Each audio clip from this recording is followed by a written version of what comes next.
Hello everyone, আমি মোহাম্মদ আলামিন ইসলাম অনেক আছি আপনাদের সাথে। আর আজকে আমি যাচ্ছি ঢাকা খিলগাঁও।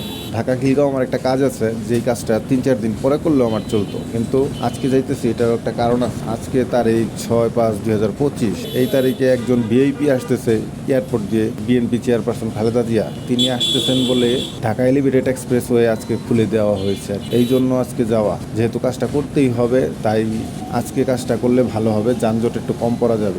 আচ্ছা, বোটবাজার গাজীপুর থেকে আসতে আমাদের এতটুকু পর্যন্ত কোনো জ্যাম পোহাতে হয় নাই, কিন্তু এখন এয়ারপোর্টে এসে দেখি জ্যাম। এই জ্যাম থেকে বের হয়ে আবার আসতেছি এলিভেটেড এক্সপ্রেসওয়ের আগে, আবার ক্যামেরা চালু হবে ইনশাল্লাহ। হ্যাঁ, আমরা এলিভেটেড এক্সপ্রেসওয়ের কাছাকাছি আইসা পড়ছি, তো এখন দেখি ঢুকা যায় কিনা। হ্যাঁ, ঢুকতে দিছে। এখন দেখি আমরা সামনে গিয়ে টোল কত করে দিতে হয়। কালকে শুনছি 20 টাকা করে দিতে হইব। দেখি টোলটা দিয়া তারপরে আবার রানিং করি, কন্টিনিউ করি।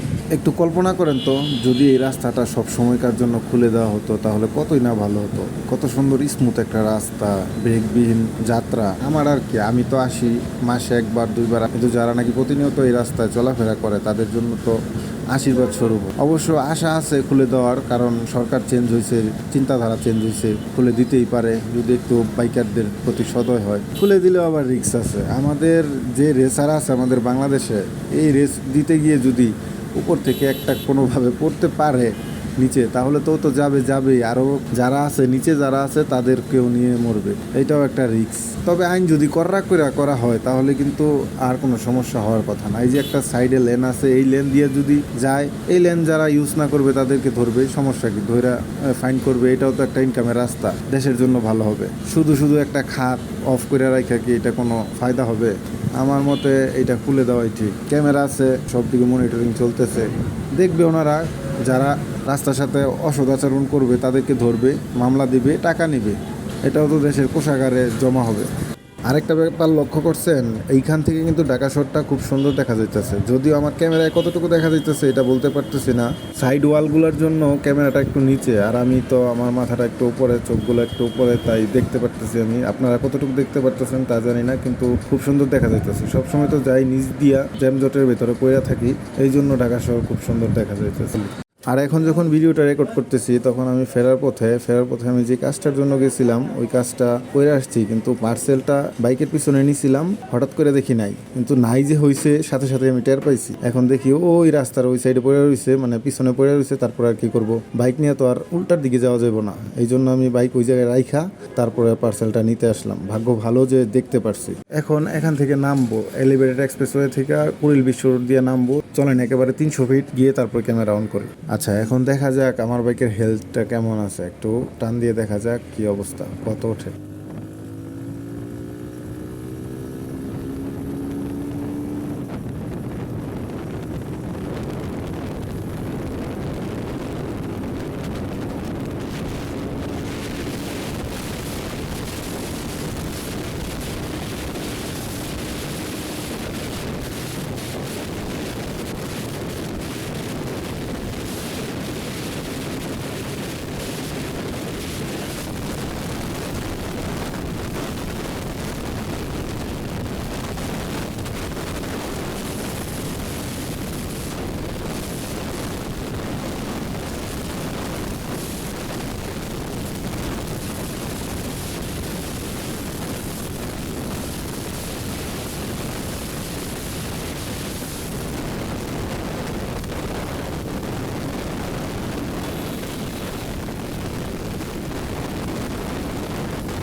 122-24 নট ব্যাড। মিউজিক স্যারের জন্য এটাই অনেক কিছু। আগের যে জিক্সারটা ছিল, জিক্সারটা ডাবল ডিস্ক, ওই জিক্সারটাতে ভালো টান উঠতো, 130 উঠা যেত। কিন্তু এটাতে একটু পাওয়ার কম হওয়ার কারণে 122-23 এরকমই ওঠে। আবার কিছু কিছু সময় বাতাস পক্ষে থাকলে দেখা যায় 128-29 এরকম উঠা যায় ঢালে। এই 300 ফিটেই ঢালে আমি 128 তুলছিলাম, 28 নাকি 27।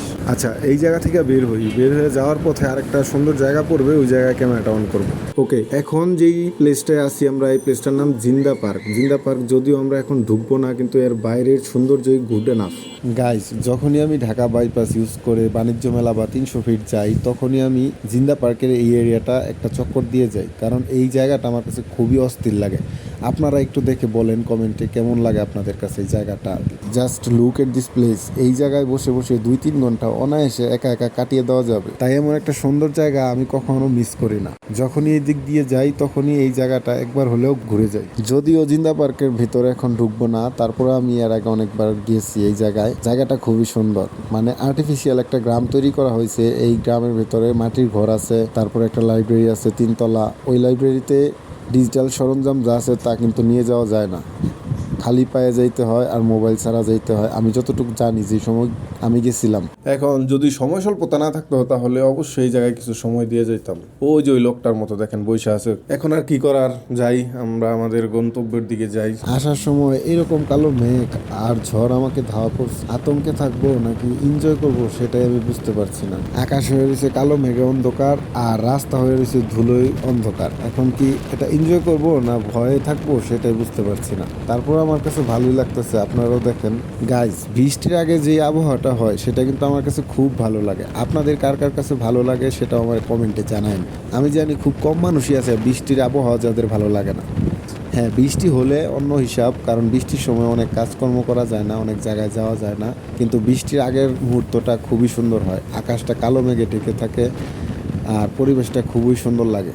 গাইজ, এখন সময় এসেছে বিদায় নেওয়ার। ভিডিওটা এমনিতে অনেক লম্বা হয়ে যাইতেছে আর আমারও এখন বাসায় যেতে হইব একটু রাশ রাইড কইরা। তারপর ভিডিওটা যাদের ভালো লাগছে তারা অবশ্যই লাইক, সাবস্ক্রাইব, কমেন্ট কইরা যাবেন। আর যাদের ভালো লাগে নাই তারা অবশ্যই ক্ষমা সুন্দর দৃষ্টিতে দেখবেন।